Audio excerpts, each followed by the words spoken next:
This program is presented by University of California Television. Like what you learn? Visit our website or follow us on Facebook and Twitter to keep up with the latest UCTV programs.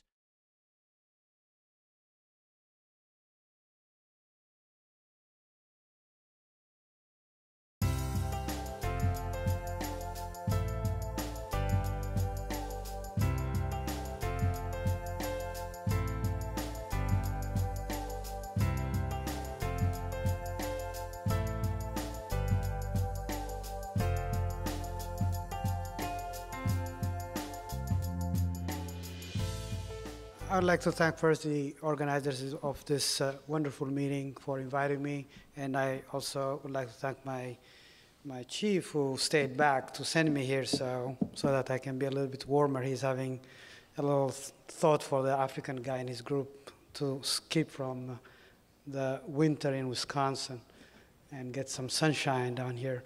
So I have no conflict, except for my conflict is no conflict coming here to enjoy the weather. My task today, as you see in the program, is again something that would take a day, and I try to have an outline and talk that probably will center around few of the items that on historic perspectives and recent results, as well as ongoing trials, and maybe one slide on carotid stenting. And if we have time, I just wanted to also show or go over a case.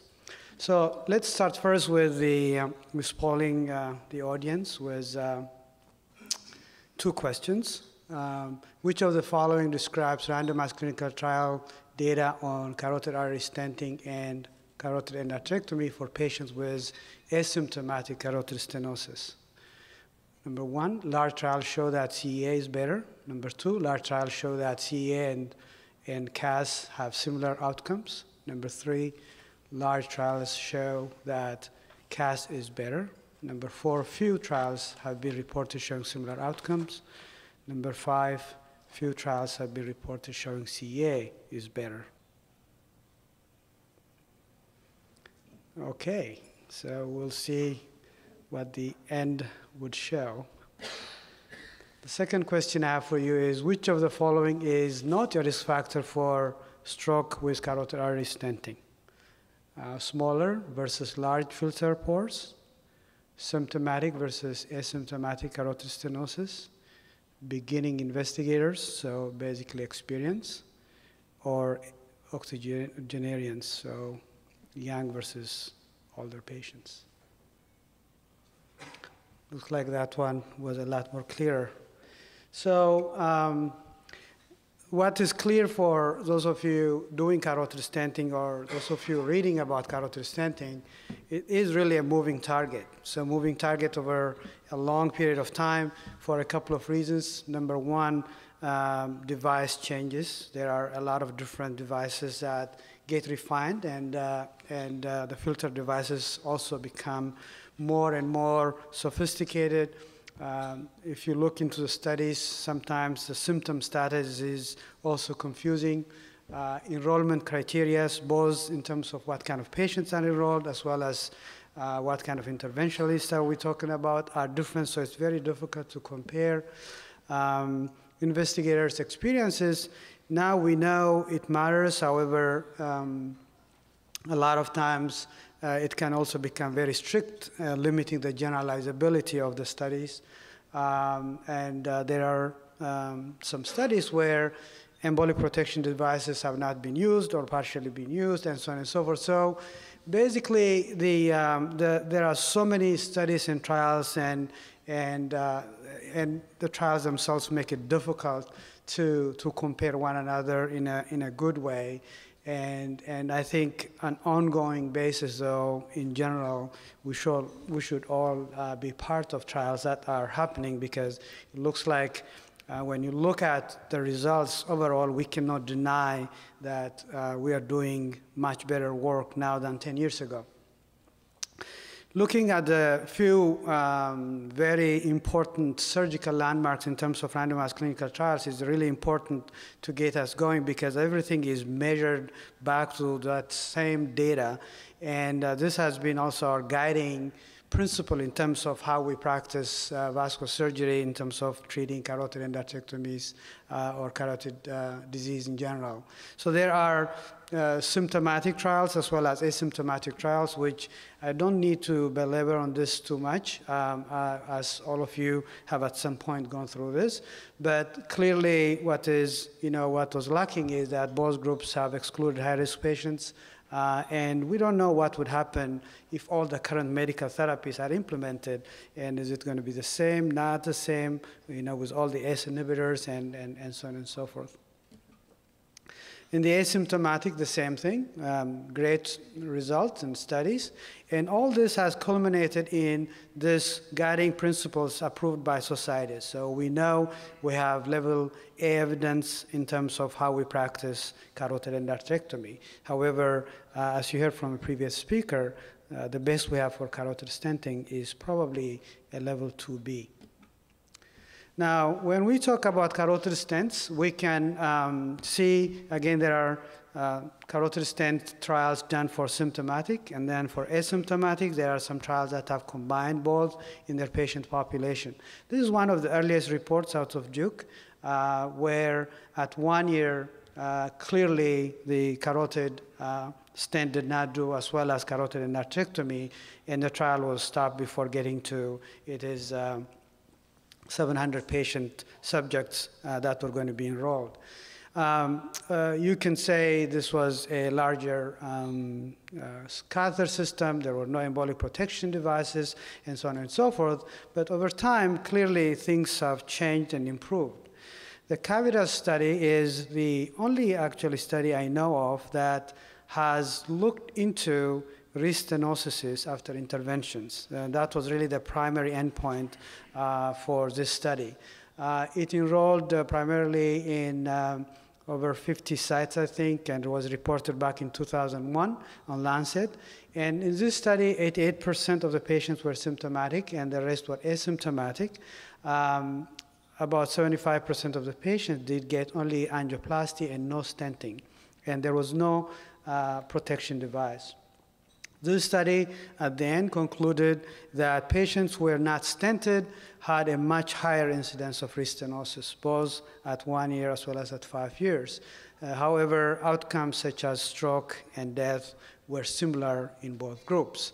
So the lesson from this study was really, when we do angioplasties in the carotid territory, stents are important.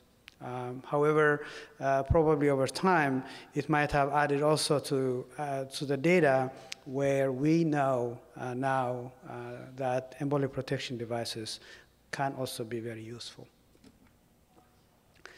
The highly expected CREST trial, again, just for sake of time, I'm not going to really spend too much time, but just to highlight for you a few things. This study was conducted in 117 centers, 109 in the US, and the rest were in Canada. There was 2,500 patients enrolled, and 43% were asymptomatic patients.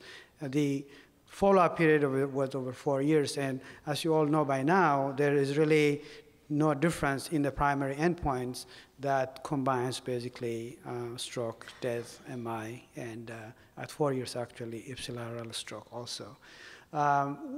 Something that's interesting is this curve which you see. That was really from the earlier report on the lead-in cases for CREST trial, where at some point there was this astronomical increase in incidence of stroke in patients who are elderly or over 80 years old. And that was really a point of caution, and it looked like that actually persisted in this trial to a certain degree, where the authors report that carotid stenting seems to actually favor more younger population than older population in terms of stroke. However, when you see carotid endarterectomy, it was associated with a higher mortality. This is also the only study that has done the SF36 surveys, and it shows that the quality of life actually at 1 year and beyond in patients who ended up with stroke was worse, and patients had more incidence of stroke with carotid stenting than carotid endarterectomy. So did we answer the question? Definitely one is greater than or better than the other? No, and that's probably why we are going to have the $25 million question with CREST-2. There are some other trials that were done in Europe, the symptomatic carotid trials. The French trial actually looked into 527 patients. They also stopped earlier, actually, their trial because there was definitely a lot more stroke and death in the stenting group. In this patient population, they did not look into MI, so there is concern about, why did we leave the MI part out of this equation? And also, there was also concerns about the 10% or more patients who did not have embolic protection device, and therefore potentially having a higher incidence of strokes. The ICSS study, which has a lot more patients, about 1,700 patients, has also shown that there is indeed a lot more stroke, death, or MI in this subset of symptomatic patients. And interestingly, this is also a study that looked at MRIs and diffusion-weighted imaging, and they have seen that in patients who had stents, there was 3 times more incidence of lesions in the brain. So at some point, that brings into question, are these filters really protecting these cases? So registry-wise, there is a lot of them, and I'm not going to go through this, but what I think I wanted to really people to take a message here is that over the years, you can see how all stroke cases are coming down. And I think this is really an important message that tells us we as vascular surgeons need to be involved in all aspects of carotid stenting because at some point it's going to be there. There are specific trials such as the EPIC study that has shown, again, the 30-day composite primary endpoints as low as 3%. This is a Boston Scientific study where all different kind of stents were allowed to be used. So kind of trying to mimic, so to say, a real world activity. The PROTECT trial, again, I just go a little bit quicker here because of the time constraints. The same. You can see all stroke and death at about 2.2%. The Embolden that use carotid filter in association with any FDA-approved stent system also enrolled about 250 patients in about 40 sites, and this was completed with outcomes that are actually excellent. And you can see the death rate was about 0.8%, stroke rate 2.8%, and even in octogenarians, it was relatively low. So this really ended up demonstrating the compatibility with any FDA-approved stent system. Act 1, which we all have been waiting for to answer our questions in terms of stents in asymptomatic patient, as you know, has been ongoing, and there is, it has now been closed to enrollment, and the interesting aspects are really outlined in this couple of slides here. Number one, this study was a very stringent in terms of selection of the patients as well as selection of interventionalists. So that is probably going to be one of the challenges later on in terms of translating the results into the real world because the selection criteria is really, really strict. Here is the patient's demographics, and from the leading patient population, this is the result. You can see it is really an outstanding result. Even going further into a year, looks like carotid stent is something we really need to think about including in our practice. There are a few new trials. SPACE 2 is basically a continuation of SPACE 3. What they are trying to do is they are going to have 3 arms to include also conservative or what we call base medical therapy. And they are going to look up to 5 years. All the carotid stenting as well as the endarterectomy group are also going to be given the best current optimal medical therapy, which means the antiplatelets, the anti-lipids, and so on and so forth. There is the same endpoints as before. The rate of stroke and ischemic as well as hemorrhagic are going to be included, and all causes of death are going to be included within 30 days.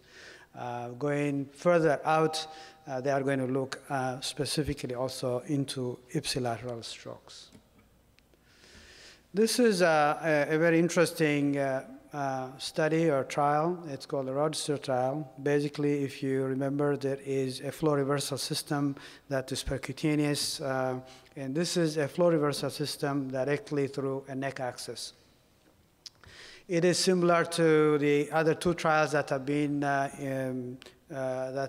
occurred, and one is occurring in Europe. The PROOF trial, which is in Germany, where they have reported on 65 patients, and there was no event at 30 days. This trial is looking at multi-center in the US. It is going to be asymptomatic and symptomatic patients with carotid stenosis who are actually high risk for surgery. And the primary endpoints are the same, stroke, MI, and death.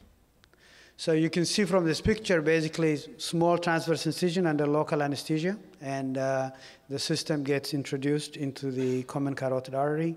There is a flow reversal initiated with the other catheter accessing the common femoral vein in the groin, and the 2 are connected by filter.